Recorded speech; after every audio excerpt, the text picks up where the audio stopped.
Good evening and welcome to the Womxn Show. I'm Lenina Rasool. One of the most controversial issues when it comes to violence against women and children is how to keep them safe. It's controversial because most narratives place the onus on women and children themselves, and in defense of these crimes, defense attorneys often question the decisions of victims leading up to the assault. It's controversial because for the longest time, our justice system decided whether rape was a crime based on whether the victim fought back or not, and how much she fought back. It's controversial because no matter what the circumstances, at least some of the blame is laid at the victim's door. Why did she go and meet that man, get into his car, go to that party, walk alone at night, go into the post office alone, or open the door for a stranger?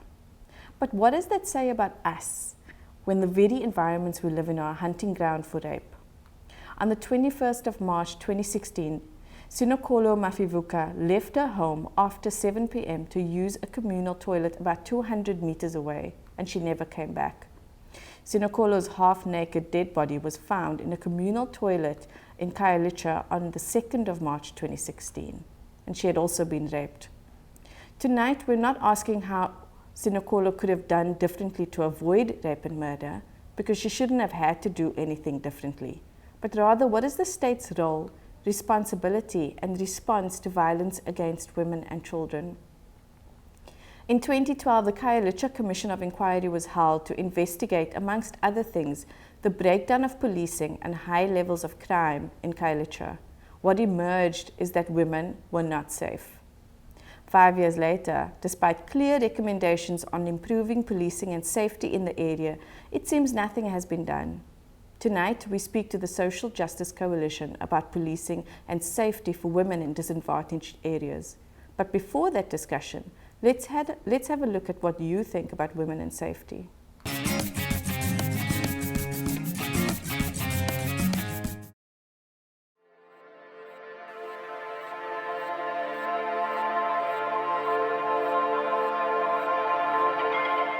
Feel safe, honestly. I'm not safe anymore.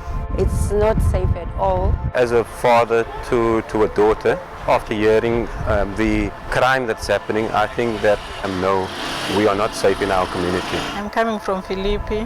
I'm walking alone from a distance to taxi rank. There is a lot of schools, no police. There's no police, no security here, and a lot of things happen here because there's people that rob people and shooting happening in our area, and it's really unsafe. When we knock off late from work, we don't feel safe walking alone because they do take chances. It doesn't matter, it's in the morning or it's a day. They don't care. The scholars, they take the opportunity to women. And sometimes on month end, the gangsters from Kraaifontein, they do come past our places and rob us. The criminals, if you don't have money or phone, they want something else because they know there is something they want you have. Anything could have happened. You never know, because in most cases like that, rape does happen. And there's many women that wouldn't be able to defend themselves. I'm one of them, because I would be too shocked if anything must happen to me, but I really hope that they would do something, that nothing would happen to anyone here.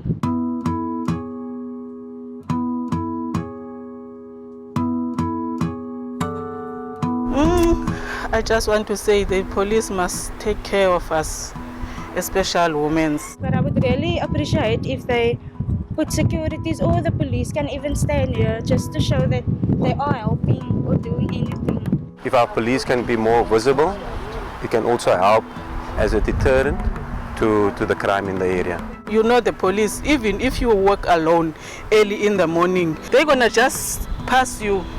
They don't care. So if the police can care about us, it's better. The police need to do more. They need to pull up their socks. They doing their job, but they need to pull up.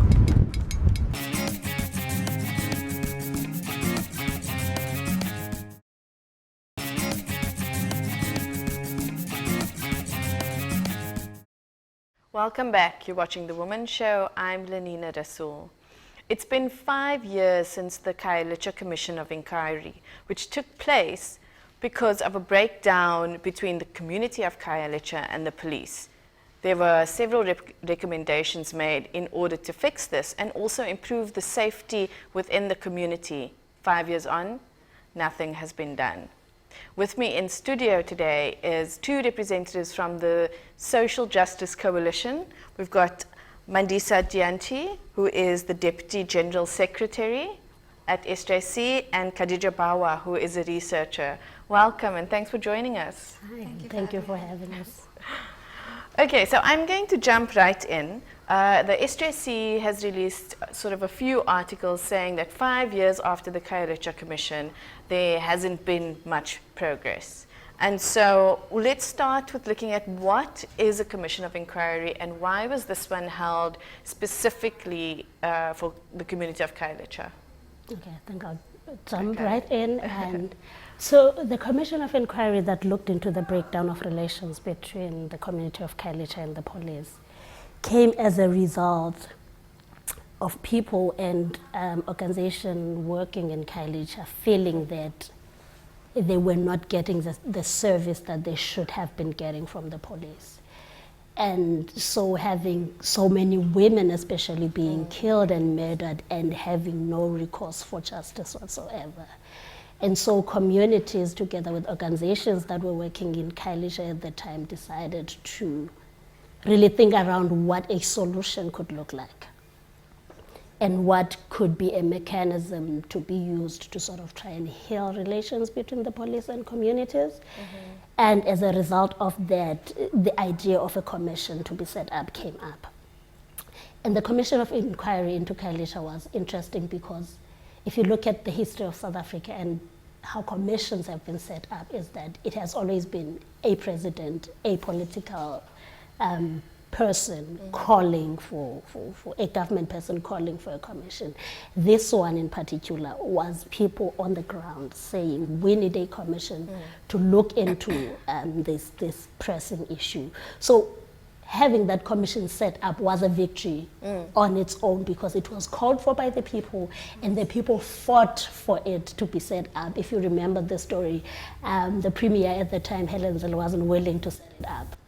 And when the comrades had fought for the premier to be willing, then the minister wasn't willing for it to be set up. And the fight went all the way to the Constitutional Court just to get that commission going. And to have that as a thing that was called for by ordinary people on its own meant a victory for South African democracy, really. And what that commission did at the end of it when they submitted a report with 20 recommendations is not only to address policing in Khayelitsha, but to say this is how policing should look like across South Africa.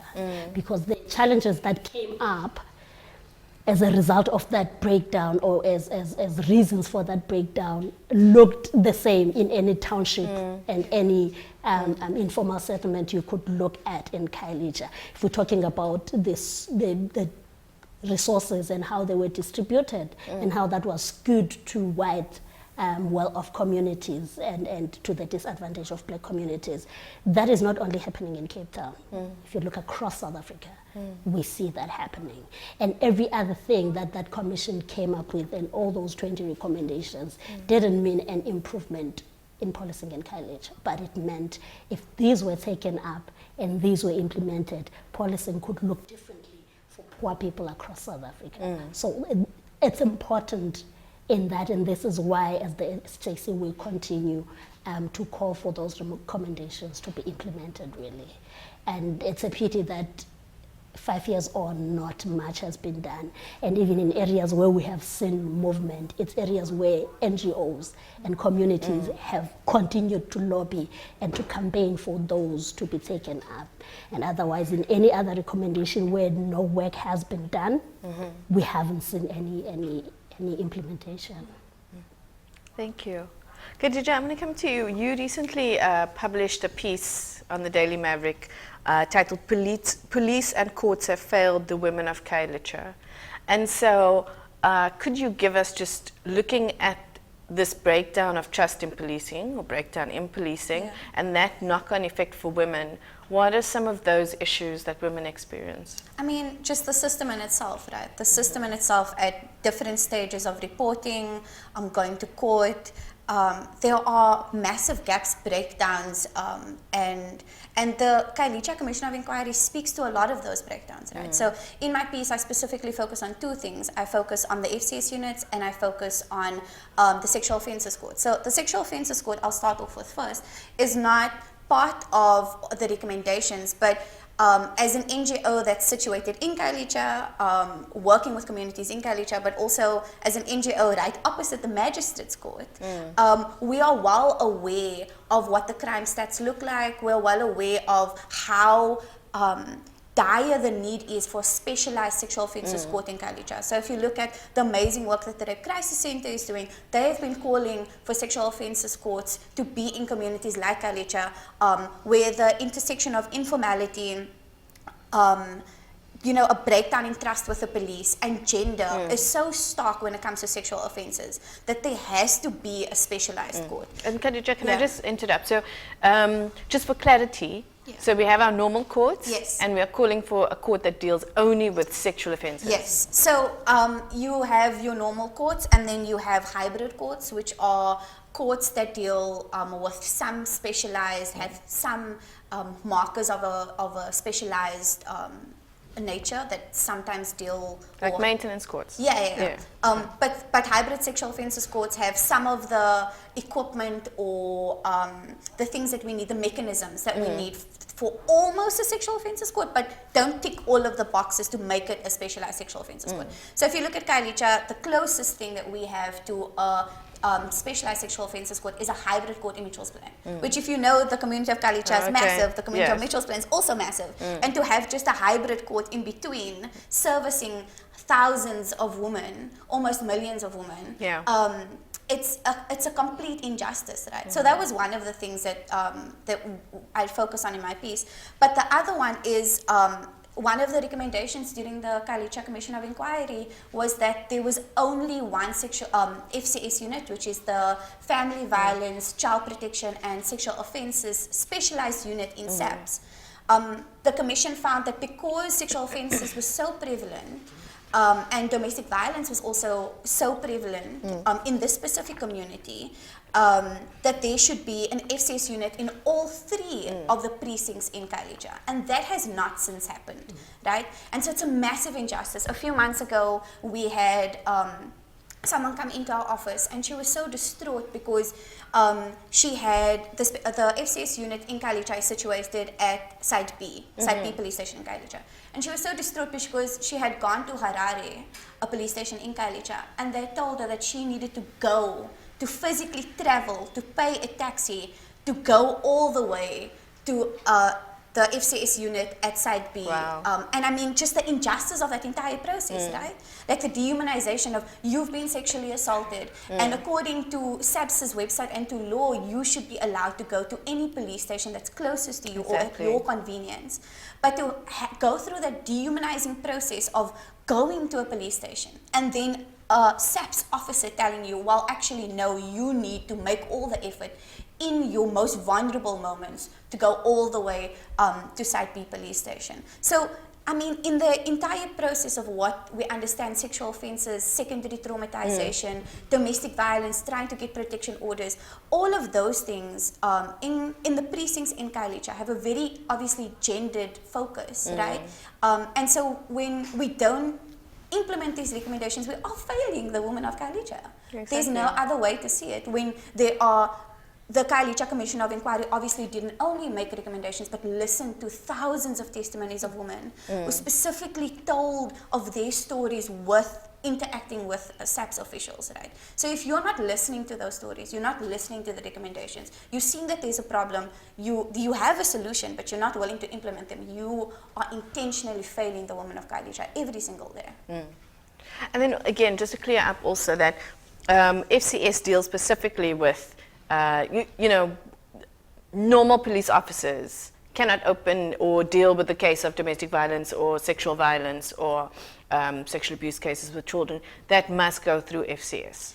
Yeah, so the idea is that there would be a specialized unit, the same way we'd want a specialized sexual offences court, so that there are people with the necessary skills and training Yes.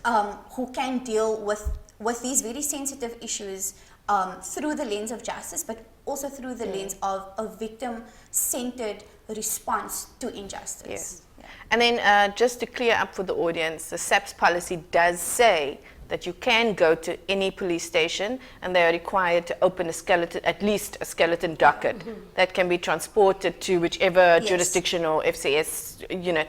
And so they are not really allowed to turn you away. Okay, so I'm going to come back to you, Mandisa. So we had the commission, and those were, Khadija spoke about some of the recommendations. What were some of the others, can you give us, that were supposed to be implemented, and possibly the ones that we most expected to be implemented? Yes. Maybe I'll speak to just the few that we took up as the STC that we felt were important. And we took these up because we thought that if these few are addressed, then the others would be easily addressed as well. The first one that we took up was Recommendation 7.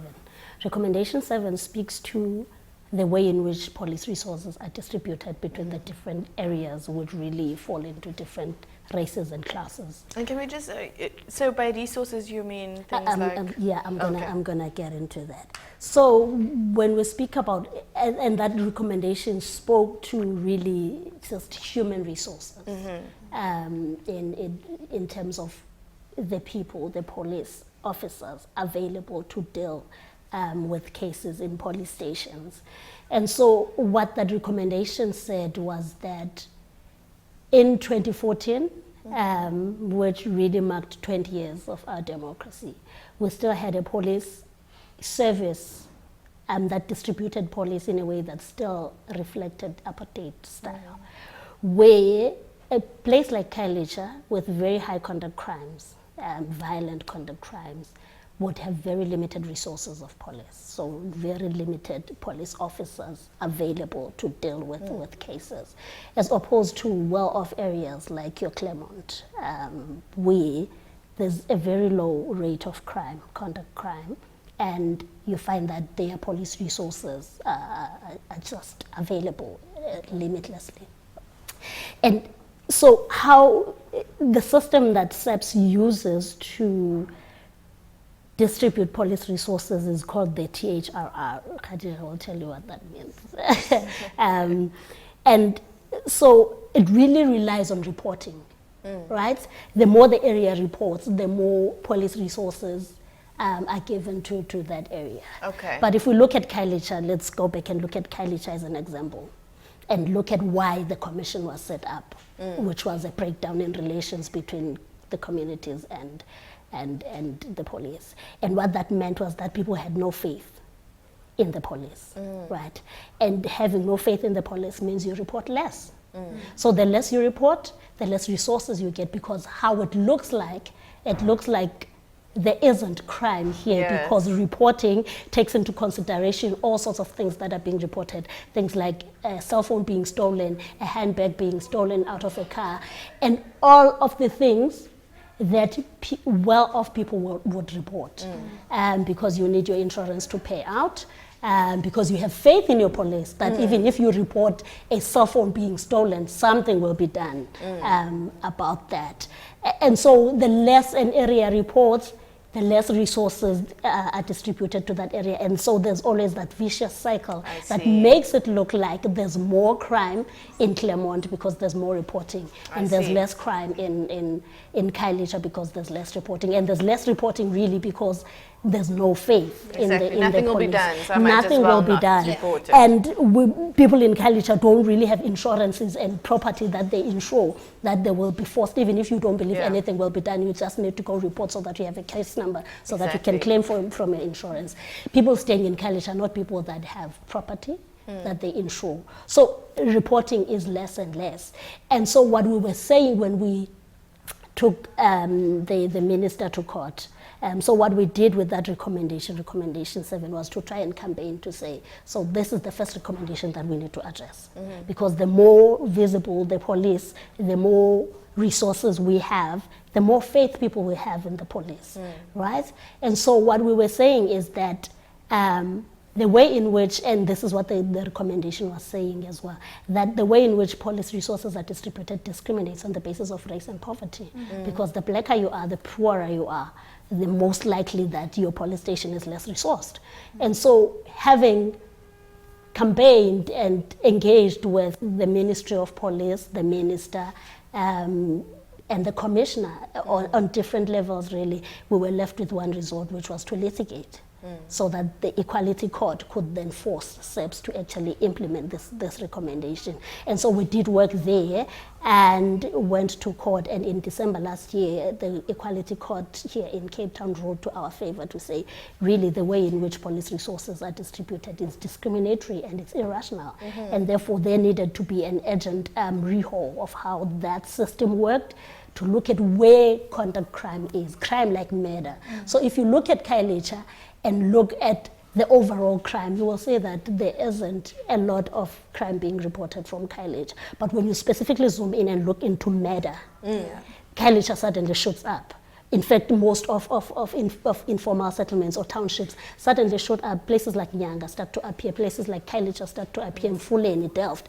All these places immediately shoot up because murder is one of the only, in fact, crime that cannot not be reported. Yes. Because there's a body. Yeah. So it's a great measure of where violent crime is taking place. It's the highest kind of crime to be committed, and it's the one that is really easy to measure because there is a body. There's all the documents that are needed to say this actually happened. So if we use murder as a yardstick to say this is a place where there's crime taking place, then we put police where they are needed and where there's really a burden of crime that needs to be addressed. And so if we look at overall crime, then that's where we find ourselves misplacing resources because then there isn't a true reflection of where violent conduct crime is taking place. So the court ruled to our favor, and where we are right now is we are arguing remedy. We were hoping not to go back to court. Okay. We were hoping to have a negotiated, mediated process where we will come to an agreement to say this is how a rational and fair distribution of police look like, but it doesn't seem like we are going to succeed there.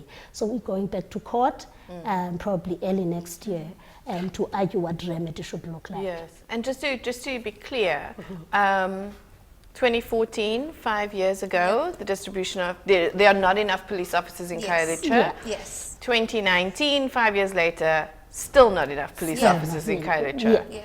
Yeah. Okay. And so that was one recommendation that we took up. But also there is recommendation 6, which speaks to visible policing in informal settlements. And so what that covers then is really the poorest of the poor and women that are there. And what came out in that recommendation was that there are no guidelines for police to be able to service informal settlements. Because when police officers are trained, they are trained to police a perfect suburb with street names, house numbers, and all of that. Okay, so sorry, can I just say, so that means they can work out a guideline and say visible policing is going to be on this corner. Do you know what I mean? They could work out where they're sort of going to be. No, so that's more strategy, right? Yeah. Okay. But what the guidelines for visible policing looks at is how do you police effectively in informality. Yeah. Right? Okay. Yeah. So during the Khayelitsha Commission of Inquiry and obviously in its report, it was established, and I mean this was through testimony of SAPS officers themselves, that they neglect, whenever there is an area of informality, they neglect that area, right? They don't go into that area for a number of reasons, right? So it's not all just SAPS's fault. There's a lack of public lighting. Sanitation is really far away. A lack of sort of planning in general. A lack of demarcators. Like so, you'd have house numbers. So instead of house numbers, what other demarcators can be used? Yeah. But there is no guidelines for. We see this problem. How do we address this problem and still give communities in informality effective, responsive, and good policing? Yeah. Khadija, on that note, we have to take a short break. But we'll return to this conversation after that.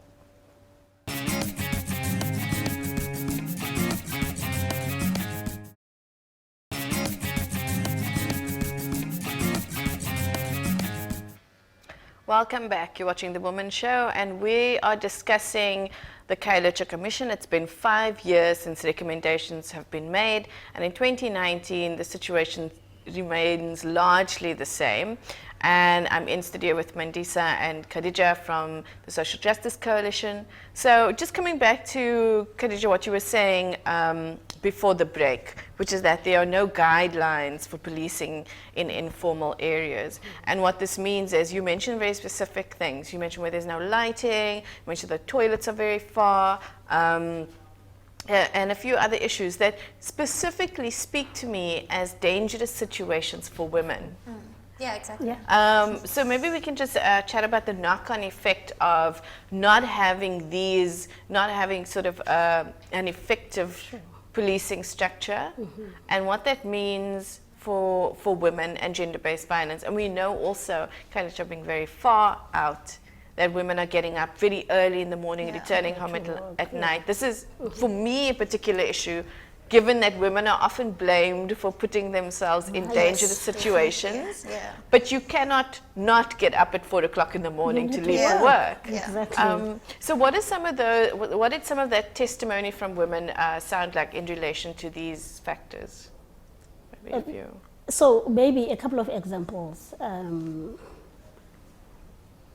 of women that have just been exposed to so much violence because they were trying to access a toilet. So if we think of Snokolo Mafevuka in the SST area in town too, in Khayelitsha, she was 19 years old at the time, and she had just gone out to go to a toilet, and that's where she was killed, raped and killed and put in a toilet. And so what that shows us is that women, so we speak of a community that is not safe, but we know that that has more implications for women than it does for men, because mostly men are the people that are doing all these violent acts, but also because we are vulnerable as women and have always been a target of violent men, right? And so for men to know that even if I rape and kill this person, there are no police to hold me accountable. So even if I do go to prison, it's going to be for a while and I'm going to come back, because the justice system itself continues to fail women. But not only that, just that the whole system continues to fail women. And informal settlements are a great example of that, that at different stages of government, there's failure. If we look at informal settlements, there's the city, the local government, that should find ways to put in public lighting there. And we don't see that happening. There's a question of housing. There is a question of just proper zoning of areas to make sure that these areas are penetrable and that police services can actually be reached into these areas. But there's also the question of millions of people staying in informal settlements, millions of women across urban cities in South Africa staying in informal settlements. And the fact that there are no guidelines to teach police how to service in informal settlements means that millions of women are left vulnerable to crime. So men know that even when this crime does take place, not much accountability or not much circumstances will really be seen, and there'll be no justice really. And we've seen countless cases. There's Bongiweni Nini, who was also raped and killed, and there are many other examples that you can cite in Khayelitsha, in Nyanga, in Delft, where you find bodies of women in open fields. And this is because there isn't visible policing, and therefore people know that there are no consequences for their actions when they violate women. But also even the government seems to have neglected this group of poor black women to just be violated on a continuing basis. And so what we are saying as the SJC is that it's time that all these levels of government, whatever political party they belong to come together and say, how do we make sure that people staying in formal settlements can have a dignified living? And what that means is access to dignified sanitation, making sure that the place that people call home can be safe, making sure that people are not murdered on their way to a toilet, and making sure that people can actually feel that they belong in this city where they work, where they try to find their livelihoods. So at different levels of government, it's not just police, but at different levels of government, poor black women keep being neglected and keep being failed by the people that should be protecting them. And so the lack of this plan, the lack of public lighting, really speaks to the continued neglect and the continued dehumanization of black women. And so there's two themes there, which I completely agree with. I mean, one is no consequences. So we know that there is an extremely low rate, conviction rate for sexual assault, and it's a global sort of low rate of sexual assault, and that in itself is an issue on its own. But also with no visible policing, there are no deterrents. You know, so if I'm just linking up conversations here, if they were patrolling around the toilets because they know it's a particularly vulnerable area with less lighting, it might be, you know, and it sounds like a horrible thing to say, but it might be harder to rape a woman. And actually, when you look into crime in general, I mean, I know with burglary, for instance, I'll never forget, I did a piece many years ago saying the biggest deterrent for burglary of a house is a small dog inside of the home, because that dog will bark. So a burglar's biggest deterrent is noise. And so almost you could think about the same sort of, I guess, theories in terms of what will make it harder for women to be harmed. How do we make this community safer for women to live, to walk around, and to go to the toilet? I also want to ask, so those were visible policing was one major recommendation. I know lighting was the other recommendation. Is there then additional FCS units at the other police stations and sexual offences courts? Was there anything else that sort of we've missed? So there was one recommendation that specifically deals with domestic violence, right? Yes. So this recommendation was quite extensive, but one of the things, I mean, this is completely bare minimum, right? One of the things that the recommendation asks for is that all of the three police precincts in Khayelitsha, that it's staff, that it's detectives, your IOs, your investigating officers, that those people would get domestic violence act, the act itself, they would get those training, right?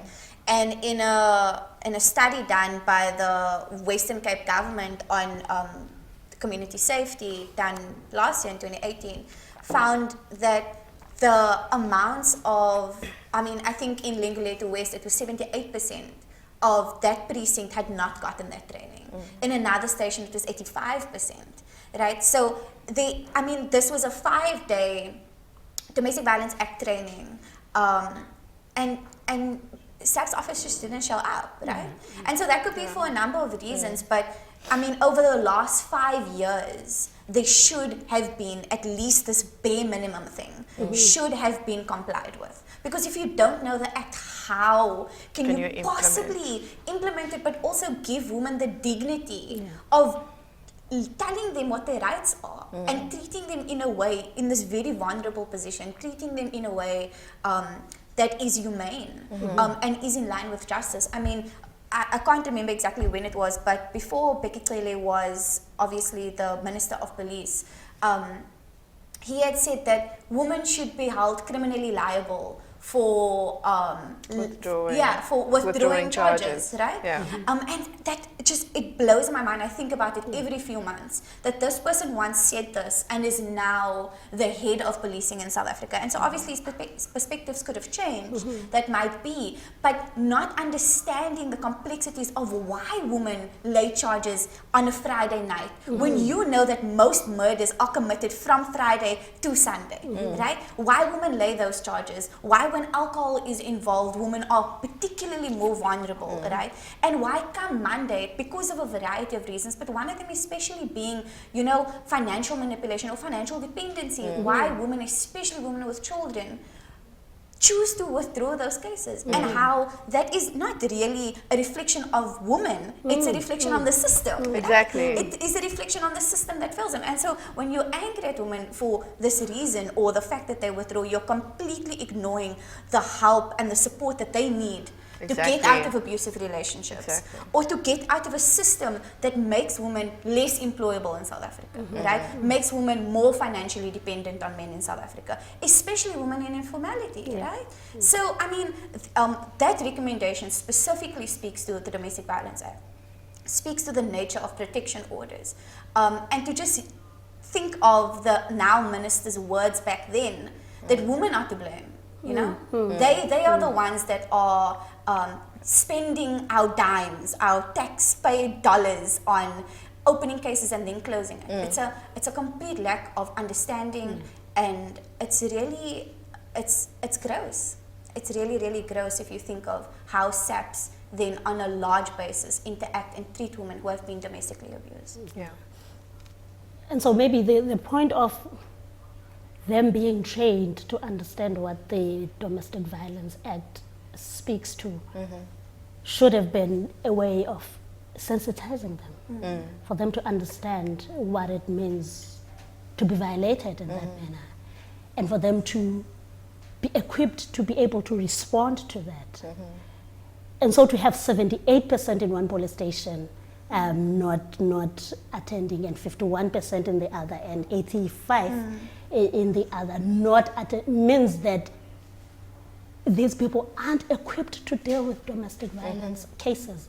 They aren't equipped to deal with sexual offenses cases, and therefore poor black women will continue to be secondary traumatized every time they go to report a sexual offense, because police themselves aren't trained to be able to deal with such sensitive cases. And police themselves are part of the community that rapes and kills and abuses women. So if when they get to work, they are not trained to unlearn those things so that they are able to assist people when they need assistance, that means that literally women are on their own when it comes to those things. And it is the duty of the government to make sure that there are mechanisms in place, that the officers are equipped to be able to deal and assist and that should act as a deterrent. If perpetrators know that there are consequences for my action, that should be a deterrent from raping and killing women. If perpetrators see police patrolling communities, that should act as a deterrent as well. But and investigating properly, going to go and fetch evidence, you know, processing. Or if they see people getting arrested and convicted for those crimes. And women will have more faith in the police, so there'll be more reporting of these crimes. And really everything will start to improve. Can I just ask, so one of the things I found really interesting in the report was feedback from the police, and Khadija, you mentioned some of that. So there was a very real issue of, by nature of there being too few police officers, those police officers are overworked and cannot do their jobs properly. And so in that way, did they also support the commission and the recommendations? And I guess we're talking about, again, police officers on the ground as opposed to the government. I mean, at first, there was always opposition to the setting up of the commission. But I think what the commission did really was to help improve relations between at least the organizations working in Khayelitsha and the police stations in Khayelitsha, I mean, after when they were afforded the opportunity to come in and give testimony to the commission themselves to say, look, we want to go to an area like SST, but when it's dark, we ourselves are robbed. Like you get into a community, you have this vehicle. When you come out, the vehicle is standing on rocks because people have taken the wheels and they have been attacked themselves because it's dark. These areas are difficult to penetrate. And that's real. But also there's the fact that each police officer is dealing with an unbearable burden of cases. And therefore something is bound to fall into the cracks there. And so I think at the end they appreciated the setting up of this commission, because what it did, it not only painted them as villains, but it also unearthed what challenges that they were dealing with that made it impossible for them to do an effective job of policing Khayelitsha and other areas like it. Okay. Well, so next steps, I would say, obviously, if we were looking at those recommendations, it's 5 years later, but one thing we definitely need are more police officers, more human resources, more training. Yeah, as well. So we sort of try and steer away from the school of more training and employing more police officers, right? Because it's not that we don't have enough police officers. The police officers are not where they need to be, right? So you'll hear the Minister of Police say, well, we don't have enough money to train. It's not in our budget. Like, where are we gonna, like, or, you know, when something horrific has happened and they say, well, we're training 1,000 more police officers. That's not the call, right? The call has always been, police should be where they are needed. They are needed in precincts with high amounts of murder rates, right? They are needed in informality. They are needed in townships, right, with high levels of contact crime, right? So it's not just saying that we need more police officers. We need the police officers from Seapoint and Camps Bay to go to Khadija, right? When we protest in town, and SAPS officers are there, not law enforcement, SAPS officers are there. We need those SAPS officers to be in precincts like Nyanga, like Khayelitsha, right? Like Dalton, like those are the places that we need SAPs to be at, right? So it's about the reallocation of police resources. And I mean, that's an important call to make, because like Mandisa said, it will really have a knock-on effect on how many dockets are filled, right? How quickly a domestic violence docket makes its way to the magistrate court. How often an investigating officer is checking in with you if you've been sexually assaulted, right? So the reallocation of police resources is something, is the first step to fixing our policing service in South Africa.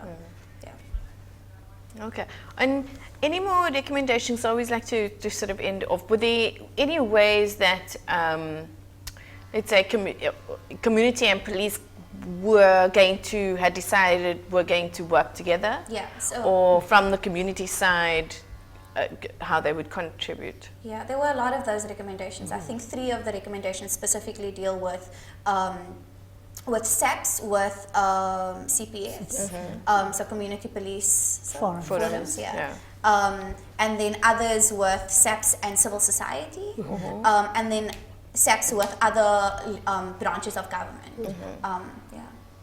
Okay, and thank you. That is it. That was a wonderful conversation. I think it was very valuable. I'm so glad that you could join us. That's all we have for this evening. We're going to take a short break and we'll be back after this.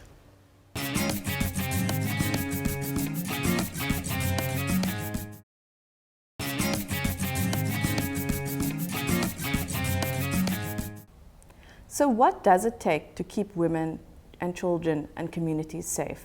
As we've heard, environment plays a huge role. One example of altering an environment to increase safety was found in the community of Kensington, Cape Town. When employees were being assaulted walking across a dense field with no lighting to get to work at Century City, the community mobilized to do something about it. Let's hear more about this.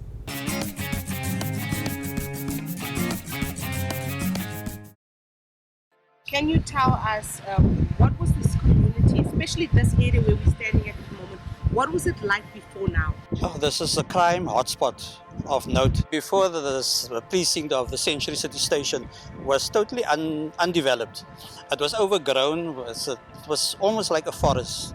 Between 2013 and 2014, there were about 6 bodies found in this area over here.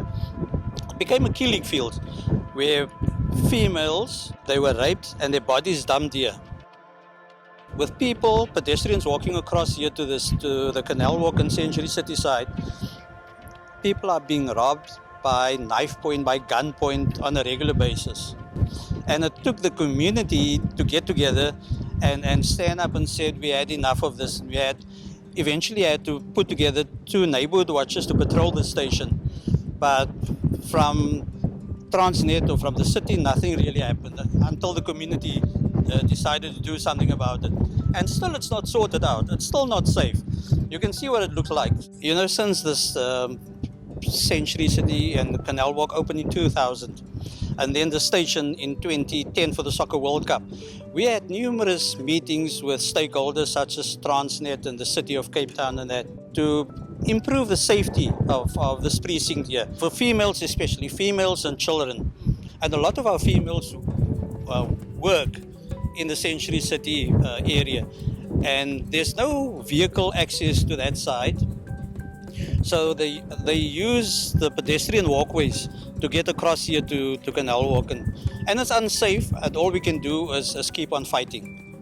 At that time, were there lighting in this area? Is there lighting now? Is there police patrolling the area? Police patrols are few and far in between. On that side of the station, which is Milnerton, it's very well lit and it's very developed. But on this side, nothing is happening. And we're still waiting for this land to be flattened out, and it still hasn't happened. We won't give up the fight. We will get the big stakeholders together on a regular basis, and we will keep on putting pressure on stakeholders like Transnet and the city if they can assist us as well.